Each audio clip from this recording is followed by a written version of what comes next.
Hello, great people. Welcome back to our channel. We are so excited to have you again.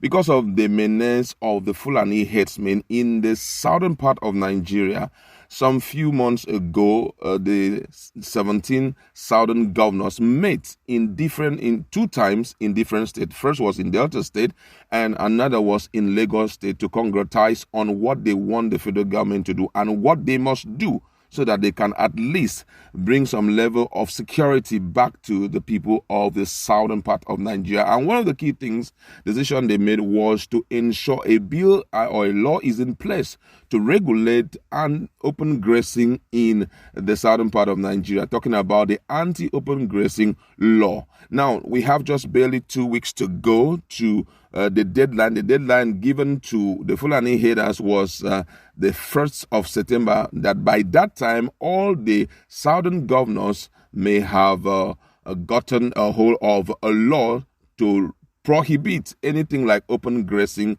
in the southern part of Nigeria. But you'll be so shocked what is going on right now. Don't forget that the reason why ESN was created was because of this Fulani Herdsmen, their menace. But then they said Fulani Herdsmen Eastern Security Network shouldn't be working, that they are going to set up a bill and or possibly also put up a structure that will ensure the implementation of that bill, which they are going to pass to law. But the question is, what is the position of these 17 governors right now? You're going to hear what each of the states are doing thus far, especially in the southeastern part of Nigeria, where the menace is getting stronger by the day. But before we give you full details of that, if you're not subscribed to our channel, kindly hit on the red subscribe button and also the bell icon so that you can get notification anytime we publish our videos.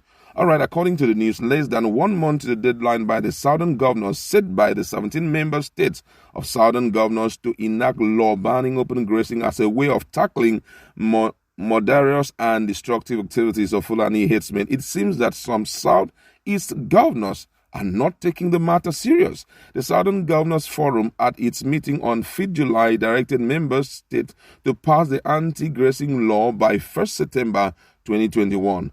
In the Southeast, Abia State said it already has a law in place against open grazing, but that the law enforcement agencies, particularly the police, have been reluctant to enforce it. In Enugu State, the bill to enact the law has just passed second reading in the House of Assembly.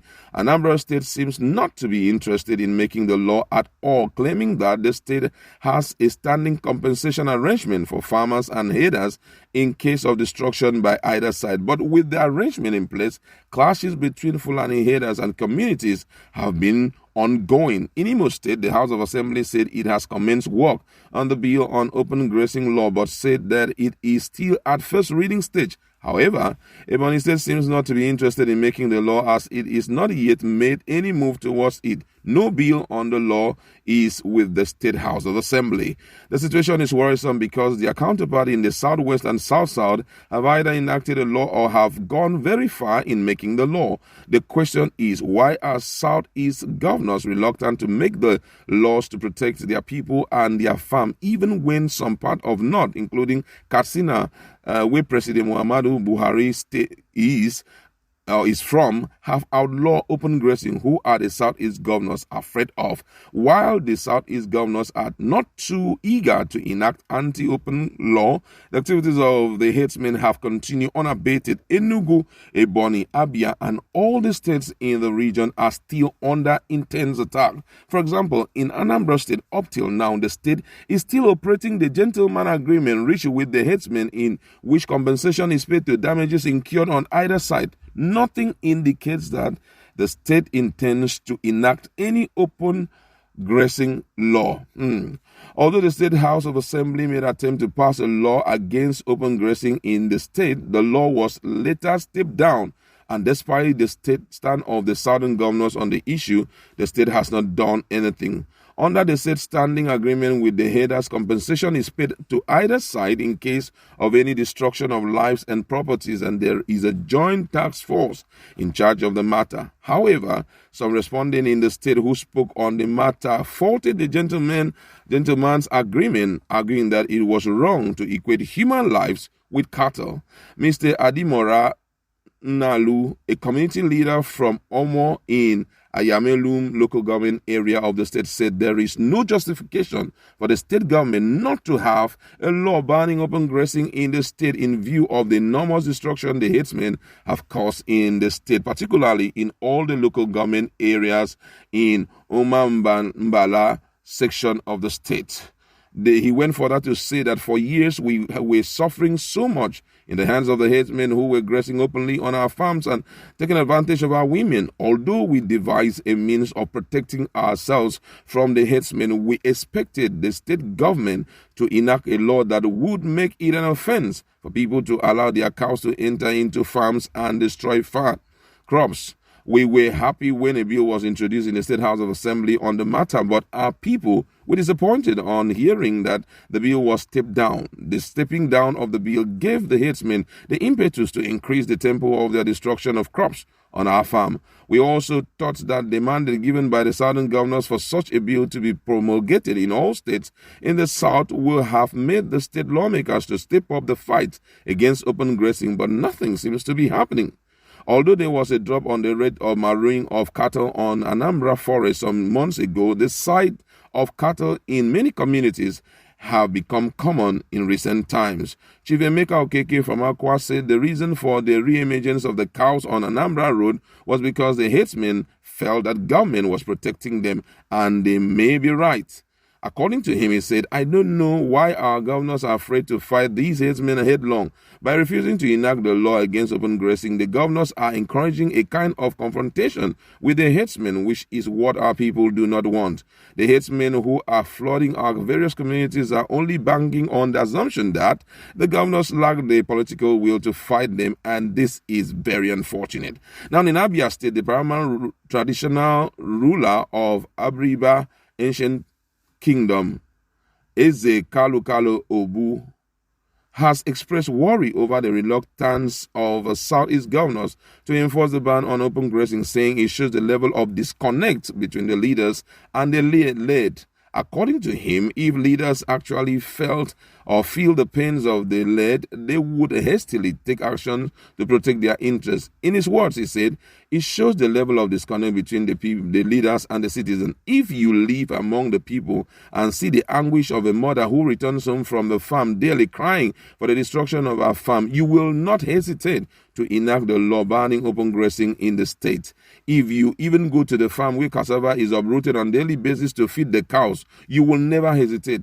If you have ever seen your mother return home from the farm crying, not because her farm has been destroyed by the herdsmen, but because she has just been taken advantage of by unknown herdsmen, then you will never hesitate to do the needful. Some of the governors are not in touch with reality in Igbo land. Some of them are political stooges of the Fulani oligarchy in Nigeria. They are in Igbo land serving not the interests of the people but the interests of their masters. Also in 2023 presidency is another factor. Some of the governors who are nursing the ambition of running for the election do not want to cross and alienate any part of the country's now. For now, it will be too dangerous to pick such fight at this stage at the detriment of the people. Is not sensitivity or insensitivity. However, we cannot be too quick to condemn all of them yet. At least I am aware that Abia State has a law. This law has been in existence before the call by the southern states. In truth, the law enforcement agencies have disappointed us in this regard. Finally, it is all about the political will. In his contribution, the co-chair of the Interfaith Peace and Dialogue Forum, Bishop Sunday Onuoha, called on the Southeast governors to quickly meet and identify the peculiarities of each state. The former in Enugu State, all right, let me go to Enugu State. In Enugu State, precisely, the House of Assembly has begun debate on the bill to ban open grazing of animals in the state. The leader of the House, Mr. Ikechukwu Ozugu, introduced the executive bill for its first reading on the 10th of August 2021. Specifically, he told members that the bill seeks to regulate cash ranching and to secure lives and property in the state. He promised that the bill will pass through all legislative processes, including a public hearing. True to the promise, the anti-open grazing bill has been slated for public hearing to get the input of the public. Speakers of the House, Honorable Edward Ubozi, directed the House Joint Committee on Agriculture, Judiciary and Security to conduct a public hearing on the open grazing bill. According to Ubosi, the public hearing would enable residents of the state to make contribution on the bill, which he said will give farmers the confidence to go back to their farms. He said that many of their constituency requested for the bill accelerated passage. He said that it was a popular bill which has excited the people of Enugu State, leading the debate on the has excited the people of Enugu State. Now, leading the debate on the bill, leader of the House and the sponsor, Honorable Ikechukwu Ezogu, argued that the government can't pretend to be ignorant of the clashes between farmers and herders, which have resulted in the destruction of lives and property of the state. Ezogu noted that the security of lives and property were the primary responsibility of the state government and said that the bill will ban anything from rearing of cattle in the state on food. He said that it would be an offense for an underage child to rear cattle during the school hours. According to the lawmaker, anybody interested in rearing cattle should get a land, set up a cattle ranch, emphasizing that the era of open grazing was over in Enugu State. In his contribution, the member representing Kano West State constituency, Honorable Aniagu, described the bill as one of the most important bills introduced in the 7th Assembly, saying that with the introduction of ranching, farmers will resume their farm activities without fear of herders invading their farmland. In addition, he said that law, when in place, will help the government as well to increase the food sufficiency in the state and in turn increase the state revenue generation from agro-value chains. Honorable Jeff Mba, representing OG River constituency, said that the anti-open grazing bill will move Enugu State to the 21st century lifestyle. Honorable Ezenta Ezeni, representing the Igbo ATT constituency, pleaded the support of his constituency for quick passage of the anti-open grazing bill to curtail clashes and destruction caused by herders in the area. Now, in Imo State, the House of Assembly said the members have commenced debate on the anti-open grazing bill. The spokesperson of the House of Representatives, Johnson Duru, representing Idiato State constituency, confirmed this to Southeast Voice in Owerri. Duru, who said the bill was still at the first reading stage, explained that part of the process before the bill would be passed into law would be to subject it to public hearing to ensure public participation in the enacting of the law. He assured that the process would be actualized on time, considering the importance of the bill to the members of the public.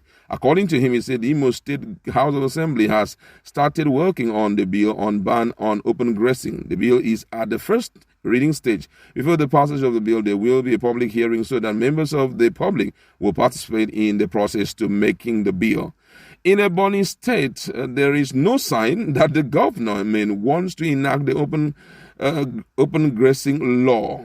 This was confirmed by the lawmaker representing Ivo State constituency in the Ebonyi State House of Assembly, Honorable Oliver Osi, who said that no bill has been forwarded to the House of Assembly regarding the anti-open grazing law. Herdsmen are seen on foot with their cows grazing in different parts of the state apart from Afikpo, not local government area of the state. The people of the area came up with a law banning open grazing and killing of cows in any locality within the Afikpo North Council. According to them, if you want to eat cow meat, you must kill the cow outside the local government area and then bring in the meat for consumption. Osi, however, said that the House was still expectant that an executive bill banning open grazing would soon be sent to the House of Assembly for consideration on the issue. For now, no bill has been forwarded to the House in that regard, but we are still expectant, the lawmaker said.